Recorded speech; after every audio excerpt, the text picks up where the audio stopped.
Let's go ahead and get started. So you may have noticed today's quiz didn't have as much technical content. We didn't really get through enough of the file I/O topic for me to provide a meaningful quiz on that subject yet. So that can happen the week after we get back from Thanksgiving break. I wanted to provide some incentive to come on this Friday's class. Oftentimes the Friday immediately before break is the least attended class. So I think it was Charlie who kind of innocently asked, can we do Flappy Bird in C? And the answer is yes, as long as you're happy to allow a certain amount of jank. And we can, a lot of jank. And we can certainly walk through, what it requires to do that. It's the same kind of things we're learning in class about, structuring data in our programs, doing things like dynamic memory allocation, reading from files. And then the one that I think is probably most critical, we'll let the bird hit the ground and die. The one that I think is most critical for your projects is really trying to separate logic from the display aspect of the program. If you try to kind of intertwine those together, your code's going to get very messy. So that will be Friday. We'll kind of walk through that and maybe try to make some improvements for that.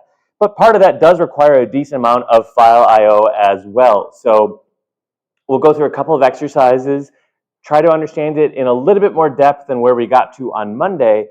But as I did mention, for the most part, at least to begin with, if you're okay with printf, scanf, you can pretty much handle fprintf, fscanf, because they're doing very similar things. The other potential complexity really comes in that now maybe because you're reading things from a file, possibly the scope of the variables, the size of the variables you'd be creating could potentially be much larger than they would be otherwise. If I have to manually type in every integer I want in my program, I'm going to limit myself to 10, 15 integers. I'm not going to want to type in hundreds and hundreds of integers. Now, if you're reading something from a file, while the logic of how you're doing so is very similar, but now perhaps you could have much larger array variables and have to deal more precisely with things like dynamic memory allocation. The example we didn't really get to on Monday was, just sorting a file. What it would require to sort a file in which you just had integer entries that were just randomly created inside that file. So if we were to take a look at a file, you could have something like a random.dat file.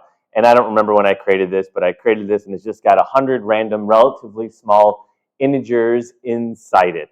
And we'd want to be able to read in that file, open the file, read in the values inside that file, and then probably for the rest of the logic, do exactly what we would be doing otherwise for our sorting operations. So a lot of this code should look pretty similar to what we could already do for all of our prior sorting examples. And the difference now is our data is coming in from a file. We don't have to kind of trick using argv or piping the result of a command line argument to get our input to our program. We can actually just open up the values directly and start processing them. Just to simplify, this example is not going to use dynamic memory allocation. We just set an upper limit. We're going to say, okay, there's 100 entries or fewer in our program. That will make life a little bit easier for us in terms of just kind of tracking what we are doing. There's a special variable type defined in the standard C library for working with files. It'd be nice if it was just called file, but actually the way we work with these is we provide a pointer to file. So file star is kind of the built-in data type you're going to be using for working with files. You have to give it a name for a variable. Oftentimes we want a separate variable to store the name of the file itself, like the directory in the name itself, and then a separate name for the actual file, the pointer itself. In this case, just call it in-file. It's our input file, random data file, whatever you call it, whatever you'd like, it's up to you. And we would open our file using that fopen command, where the first input is the name of the file. It is relative to the current directory we are executing our program in. I played around a little bit with that on Monday, and I'm not so sure how much that stuck, but if it's in the same directory our executable is, we should be able to then open that file. The second argument to that fopen is what mode we want to open that file. There were the table of different modes and kind of their default behaviors, as well as behaviors when the file does or does not already exist. And there could be a lot of error checking we can do to confirm that things are working correctly. To begin with, though, I think it's sufficient to say we're going to open that first file. We're going to want to open that in read mode. It is very standard and very good practice to check. Did fopen actually return a valid pointer? We looked briefly at the description of that function, and it said somewhere in that long, in-depth description of the functionality that, well, if fopen fails for whatever reason, you're going to get a null pointer back out. You're going to get 0 back out. So a very common practice is to immediately check that pointer. Check if it's equal to 0, or just use the invert operator. If that's equal to 0, well, we're in trouble. And we should print out some sort of message, cannot open file exiting program or something like that. And we talked a little bit about, what should we do when we can't open the file? It really depends. If you're writing a program that allows users to specify files and you want them to try multiple things, well, maybe you put that in a loop and you keep trying until you succeed. For the purposes of kind of a one-off program like this, where the goal is to read from file random.dat, if it cannot, in fact, read from file random.dat, the program's not really going to have any meaning to it whatsoever. So we should probably just exit. We should just get out of main at that point because the program just isn't going to work for our purposes. We will eventually get that to run, but in the meantime, we keep typing. So we need that file pointer to basically have a handle to the file we want as our input.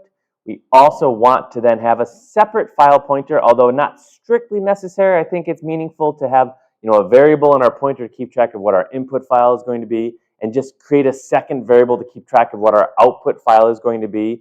You don't technically have to have a separate variable name. You can reuse the variable name.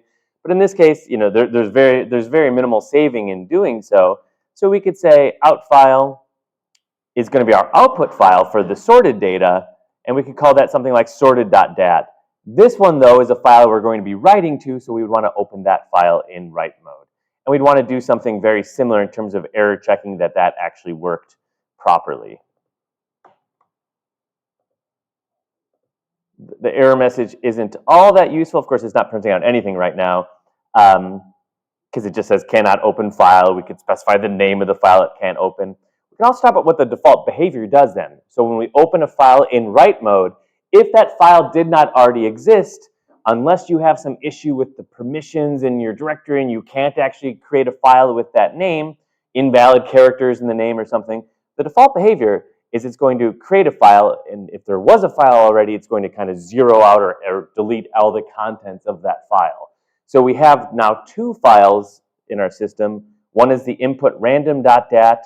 The other is that sorted.dat, and sorted.dat is currently empty. So the goal of this program would be to then read the entries of random.dat, sort them, and then spit the entries back out in our random in our sorted.dat. We haven't done a lot of this yet, but there were a few different ways we could build that file reading loop. Part of the challenge, unlike for certain constrained programs we've had all semester long, we don't necessarily know when we open a file how big that file is going to be. How many entries are there actually within that file? So for that reason, generally, although there's all sorts of exceptions to this policy, generally when we're doing file I/O, we usually do not use a for loop. It's not wrong. We could make it work if we had to. For loop usually implies we know exactly how many times we're going to do something. And at least for reading from a file, if we don't know a priori how long that file actually is, it's kind of hard to write the for loop so that we can guarantee that it's going to execute that many number of times. More commonly, when we're doing reading from a file of an arbitrary size, a while loop tends to make more sense. We're going to go until some particular condition is met or not met. One approach people do use is there's a function that explicitly checks that little that tape, or the tape header that was checking where we were in the VHS tape. There's a function that explicitly checks, are we at the end of the file? FEOF, you can call it FEOF if you want to. File, end of file. It returns 1 if we are at the end of the file. So we actually want to take the inverse of that as well, right? Keep going until we are no longer at the end of a file. And that approach is very common. You'll see that in all sorts of programs. If we know exactly the type of data we are wanting to read from that file, We can also use the scanf function itself to give us a hint as to whether or not there's nothing left to scan in our file, and that approach also works. We can do fscanf,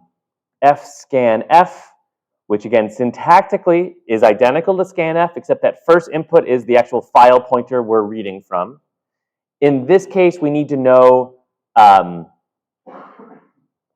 what is the format of the data we're reading, and it looks like we're just reading an integer at a time. Strip out any white space, read in the next integer, and we have to put that somewhere. So I guess to call scanf, we have to have defined some value. Read in an integer. From that file, store it to that temporary variable called value.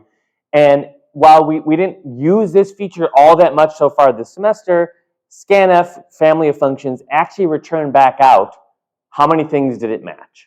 I'm requesting that it match one thing. This function should in fact return a value of 1 when I call fscanf. So we can use that that feature as well to allow us to continue in that loop. It's kind of implicit with how we wrote it, so it's okay to be more explicit and say, hey, while fscanf returns 1, keep going. And if it was 2 things I wanted to read, I would check, well, fscanf is equal to 2, while it returned 2 things each time. And as a quick little sanity check, we can just go and check that we've printed it. I'm a little remiss that, as I mentioned, kind of the thing you always do when you're accessing files is, you check to see if you had a valid file pointer. The other thing you should do is to recognize that at some point, we want to close those files. So I like to have that before we even get started, recognizing that it's at the very end of the function usually that we are writing, or at the very end when we are done with the file. So maybe we move this even a little further along. But for every f open, it's good practice to have that corresponding f close. We've opened the file. We are eventually going to want to close the file. Current loop doesn't do any sorting yet. Just reads a value. And I guess I have to go and confirm that the last value in the file is 60. I don't know what I'm going to do if it's not equal to 60. Oh, there it is. It just didn't scroll. 539. Looks good. Code reads values. And right now it prints them out.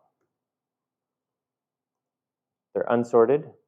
What do we have to do in order to be able to run our bubble sort logic? What's the next step?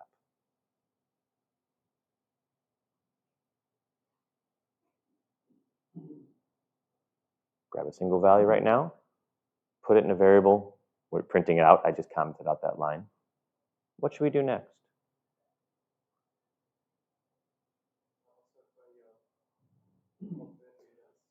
There is that bubble sort time, do the bubble sort, do the sort.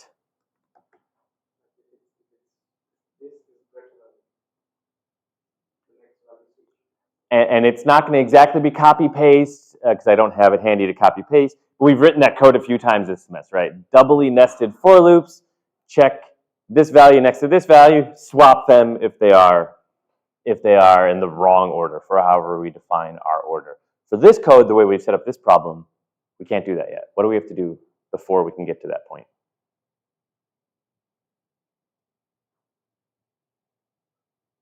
Have I lulled you to sleep with my soothing dulcimer voice on this Wednesday?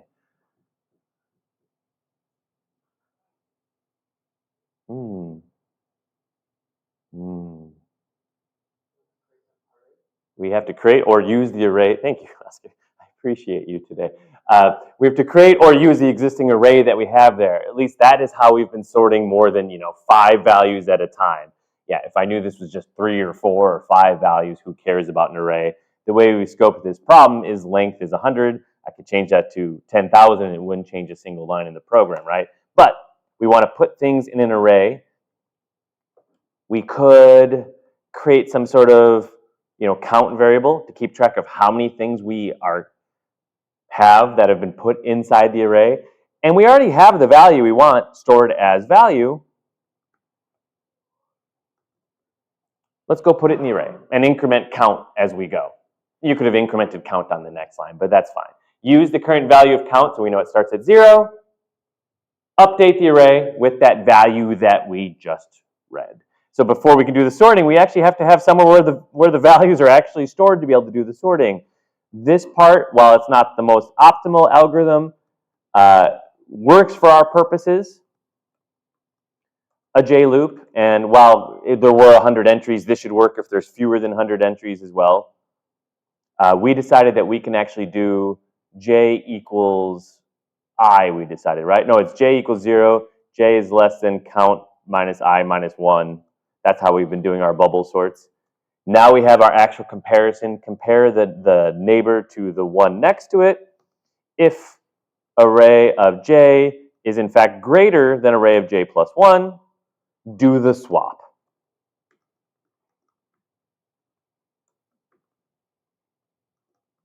Give me the one next to it, overwrite the current value, and then overwrite the one next to it with the temp that I stored. Close. We have sorted array now. Now we need to actually just write it back to a file. And that should look kind of similar to our previous loop where we were doing fscanf, and we can use a while loop for that purpose, but now we know exactly how many things we are writing to that file, so another for loop will get the job done. We know there's exactly count things. So let's write exactly count things. And in this case, we're reading from a file with fscanf. We're now writing to a file. It's very similar to using our printf. Just give me the current value, print it to a file, and add a new line so they don't all get stacked next to each other. And as I say how easy that is, I forgot myself. fprintf takes as its first input the file handle that we previously opened in write mode. Otherwise, the syntax is identical to printf. If I had just done printf, it would have just printed it all out to the screen. I'm doing fprintf, specifying the file. It's going to print it out to that file, sorted.dat. Doesn't print out anything because we have no actual printf calls. I open up sorted.dat. I mean, the problem with a problem like this is it looks reasonable. I don't know for certain if we have it exactly sorted and if every value corresponds to the random.dat values, but it's probably okay. I think we got this part correct. What did the file I/O allow us to do? It allowed us to really separate like the user input side of things from the main logic of what we were trying to execute here. If instead somebody handed you a file with 100,000 random values in it, your code wouldn't have to change at all. You wouldn't have to change anything. Everybody is very quiet today. And that's okay. You're thinking very deeply about your projects, perhaps.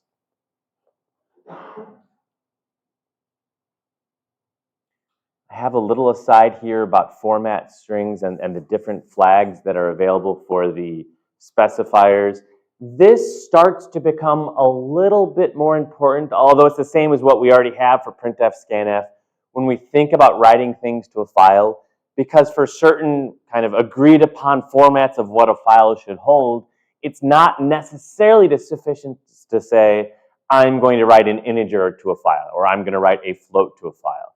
It may be okay, but it's not necessarily sufficient to say that because it's quite possible that for this particular file format you are working on, we don't just need integers, we need integers that are guaranteed to be exactly 8 characters wide every single time. And so while we have been a little bit aware, we've been using a little bit of those format specifiers of don't just print an integer that specifies a positive or negative in front of it, and also has exactly this many characters, and pads it from the left with zeros. It's the same exact syntax, because again, fprintf is the same as printf in terms of the syntax for it, but now potentially becomes a little bit more important when dealing with files versus just printing random things to your console. I specify here, it's not a big deal. For anything within reason you want to print for your data types, there is an appropriate conversion string that will do exactly that for you. That's where I say just Google this, just ChatGPT that, just use the Ghostwriter app, and you'll get the exact syntactical flag for how to get the exact precise way. I want to print this floating point with scientific notation with 6 significant digits, and there's a syntax to do exactly that. And sometimes that's exactly what you need for that purpose. I want to talk about text versus binary files, and on Monday I mentioned that was potentially kind of important. First blush, there doesn't seem to be a difference, right? What we've been learning and using all semester is this concept that everything at the end of the day are data stored in memory, are data stored as files, at the end of the day is just ones and zeros. So in some sense, this discussion of whether something is text versus something is binary is ambiguously phrased, because binary is binary and text is also binary. That is technically true, but not exactly true. There is, in fact, going to be a difference between opening up a file or writing a file with binary data versus writing a file with text data. I actually don't know the best way to describe that difference other than showing you that difference, but it turns out that there are two different functions we can use when our goal is, instead of writing things as text data to our file, for which we would use fprintf or fscanf for reading text data from a file, there's a companion series of functions that are explicitly for writing binary data to a file. For better or for worse, the syntax is slightly different. You just have to kind of remember it. With fprintf, we put the file pointer first. With fwrite, we put it at the very end. Because we'll be writing binary different data here, the interface looks a little bit closer to like a malloc type function call, where we're basically specifying the number of bytes we are writing to a file, also providing a pointer to the data type we are wanting to write to a file. Let me try to build up pretty quickly here what that difference would look like in practice. And unfortunately, this is kind of a blank example, but we'll fill it up pretty quickly here. So let's assume we want to generate rand values, and I would say like want to generate num vals rand values for an array. We know how to do that, right? We want to generate that many values. We have our array defined kind of globally here, and we can just call rand. Okay, that initializes an array with however many, 100,000 random values in that array. We also now know a little bit more about what it means to write our value as text data here. I think I called it mydata.dat. We've talked a little bit about how, again, the extension, those three little letters at the end, at least in Linux systems, is kind of just a user hint. It doesn't really mean anything in a practical sense, but we can open it. We'll call this text file, and we're going to open that file for writing purposes.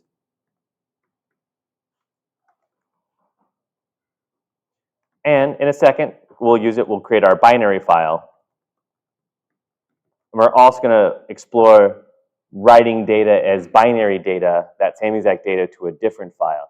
Again, .dat, just for historical reasons, kind of refers to a data file that has ASCII text in it, but it doesn't mean anything. We could have called this foo and bar. It doesn't really matter, but we've opened up two separate files via this, and as we've explored, that's going to overwrite those files if they already existed.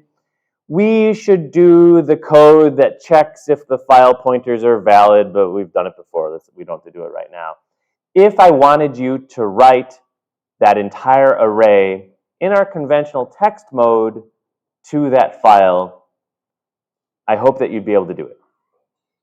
Because when doing fprintf, your thought process should be, I know how to do this. I know how to print all the data out to the screen. Instead, I'm just going to print the values out to a file. We have num values, total number of values. They're integer values. Let's do it exactly like how we did it on the previous example. fprintf, text file. And it's not entirely fair, but let's put a new line in there, otherwise it's going to be all kind of squished together. And let's print out values of I. And let's close our text file at the very end. And let's close our binary file at the very end. And we can play around with that. We run it. Doesn't print out anything to the screen because we didn't call any actual printf functions. We can take a look at that mydata.dat. And it may actually load a little slowly because it's got a decent amount of entries, 100,000 integers in there. And I don't know, those look sufficiently random to me. We didn't use the mod operator or anything to like limit them to a particular range. So that's between 0 and rand max, so pretty large integers. On average, they're going to be quite large. If you did that random analysis lab example where it tried to determine how likely is it will the value start with a 1 versus a 2 versus a 3, this file could be the input to such a program as well. Okay, so that is our text data version of it. And technically, we opened up this mydata.bin, but it should be blank because we didn't do anything with it yet. We just opened it and then didn't do anything with it. I left the syntax for this function call here because I can't remember it. So that is the fwrite call with its companion function called fread. You can call it Fred, kind of rhymes with bread, but fread, file write. The name isn't really sufficiently descriptive in my opinion, but just try to remember that those are the functions that deal with writing data in the binary format. The primary difference, when we do an fprintf, we are treating our data as text. It's like printing it out to the console, printing it out to the screen, except we're just piping those results directly to the file. When we wind up calling fwrite or its companion function fread, it is writing the ones and the zeros of what those integers would be directly to the file. We'll just call it fwrite. Its first input, and Replit actually makes this more annoying than it needs to be. Its first input is the buffer. So we've been using buffer and array a little interchangeably. That's what it is here. So we have this array. We called it vals. It specifies that it wants a pointer to a buffer. We have an array. The name of the array is a pointer to that first element in the buffer. So we just pass in vals. You don't have to do star vals. You technically, as we've talked about, although it's really never necessary, pass in address of vals of 0 or something like that to get a pointer to the very first element in the array. But the name of the array is a pointer to that first element. We just pass in vals. Size, if you recall, the calloc function had the same exact interface and it was annoying, but we got through it. Size is the size of each individual element we are writing. So that's size of int.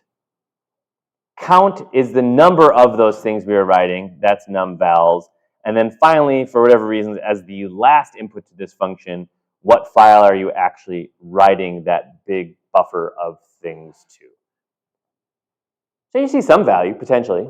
Okay, here's a complicated for loop that goes one by one and writes all those values. This is probably relatively slower to execute than this one is. This one looks a lot closer to like a mem copy or mem set or calloc type of function where, hey, here's my pointer. Basically, here's how many bytes I need you to write to the file. Go to it. Probably slightly more efficient, but that's not necessarily the reason we want binary versus text data. And we execute it. It's done. There's just nothing getting printed out at all here. We should print out done or something. mydata.dat still has all those same exact entries here. When I open .mydata.bin, well, what do we get? I know the suspense is palpable here. Okay. Get a bunch of binary data, which Replit isn't very good with, at least with the text editor that we have here. Binary data, some of it's going to correspond accidentally to valid ASCII symbols that are printable. Other things might actually correspond to valid Unicode symbols, although I think statistically that's less likely.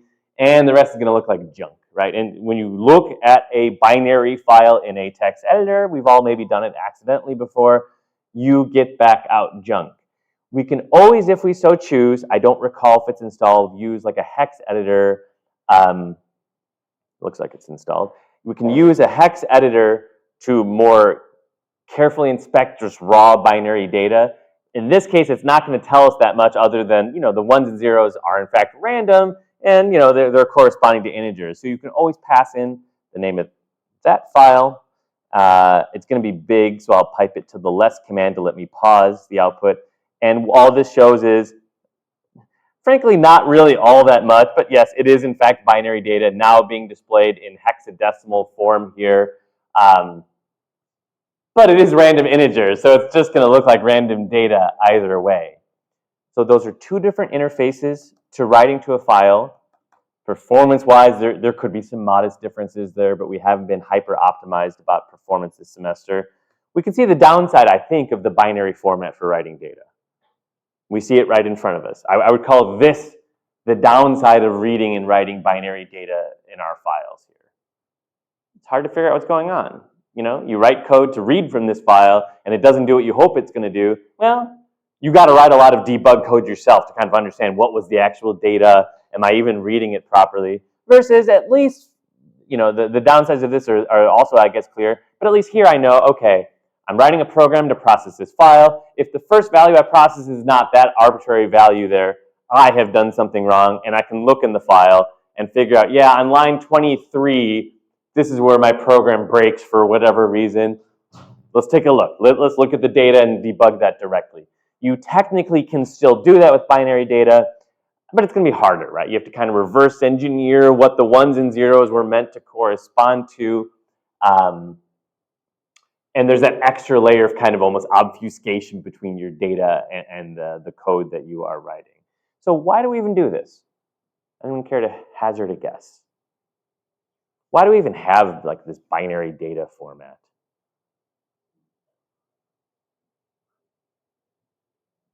What else is different between those two files other than one is readable and one is not? And let me go to what I said, what our friendly pirate said here. Yes, but actually no. Everything is just ones and zeros. That is still true. This file is also just ones and zeros. This file is ones and zeros. Why would we potentially want this format in quite a few cases, not just this arbitrary synthetic case here today, versus having data that looks like this in a file? Any thoughts? Yeah, could be, could be. I mean, the truth is, I think for the most part, by default, everything is binary data, and only when you really need to be able to manually enter the file is things text data. So it's not necessarily for encryption. Thoughts?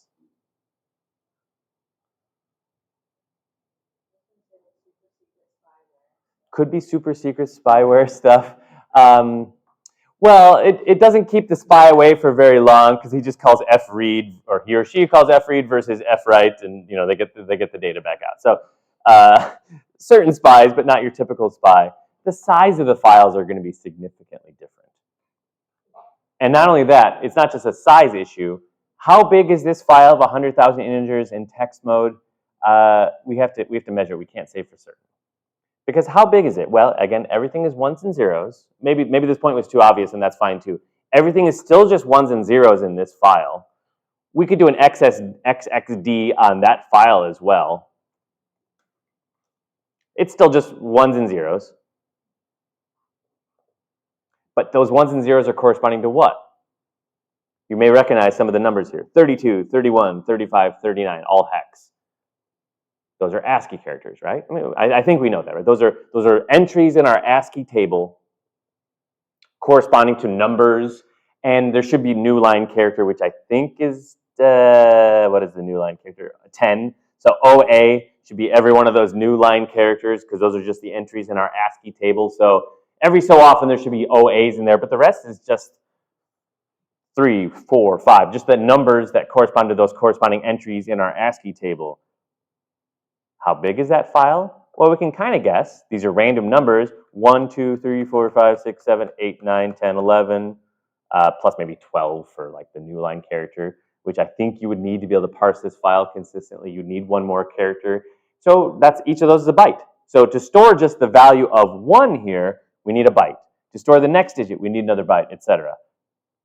How many bytes do we need to store that integer in our binary format?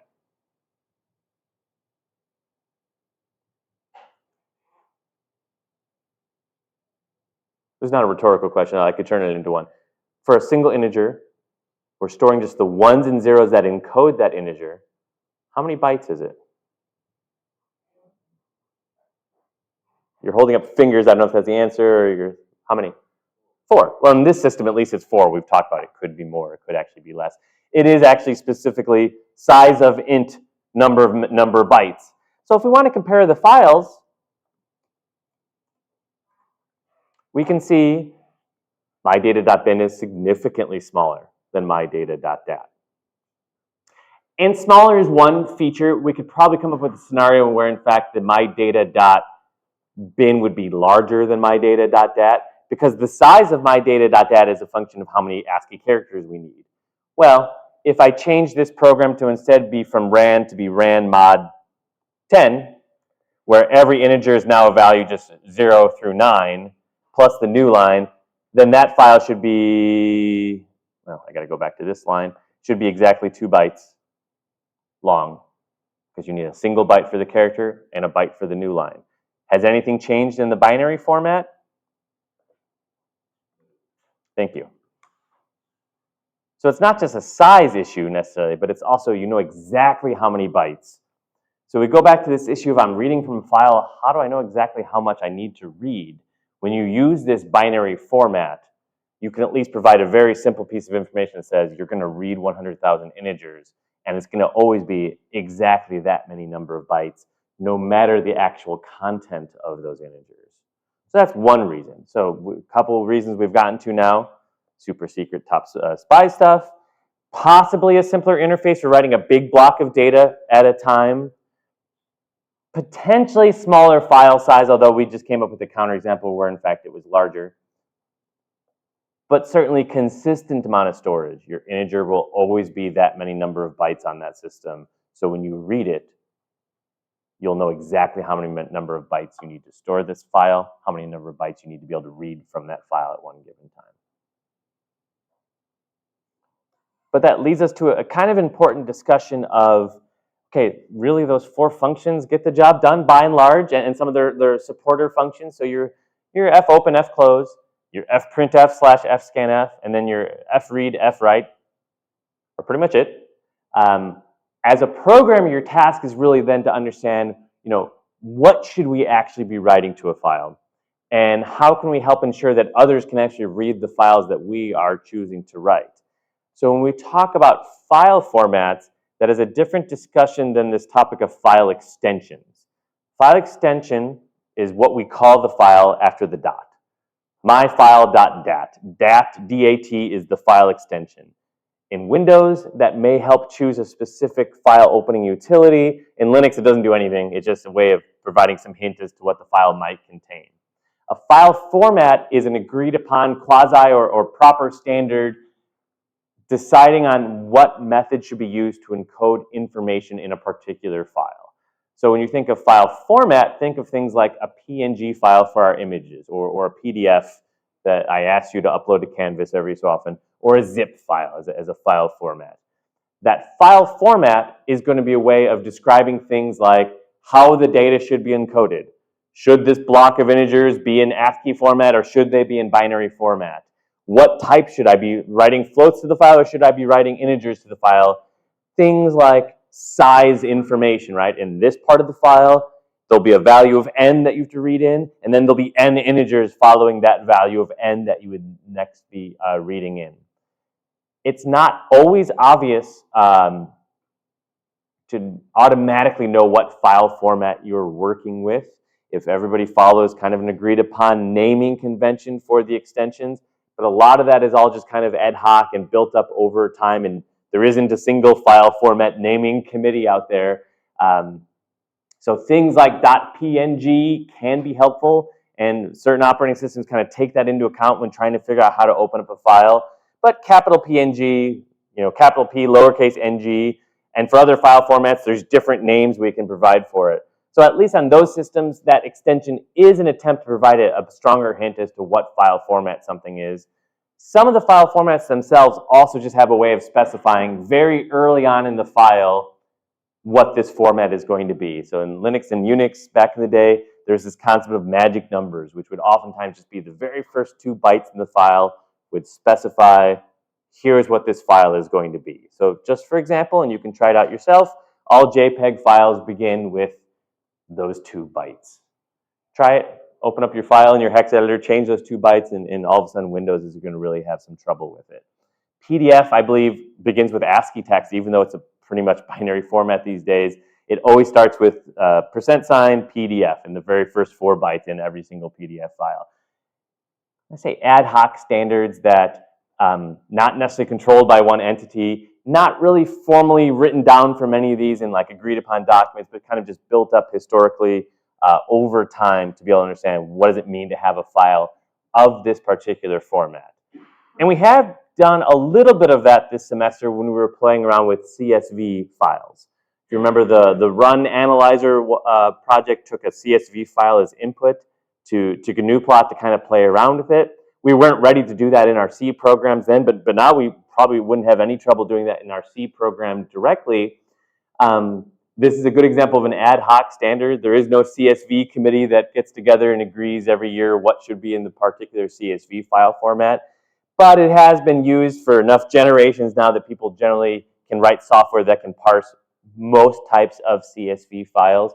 Exactly as it sounds, it is a text format, but for comma-separated values. So the idea is you have maybe some sort of table or spreadsheet type encoding, and as part of it, you are providing the entries you're interested in, all of them being separated by commas here.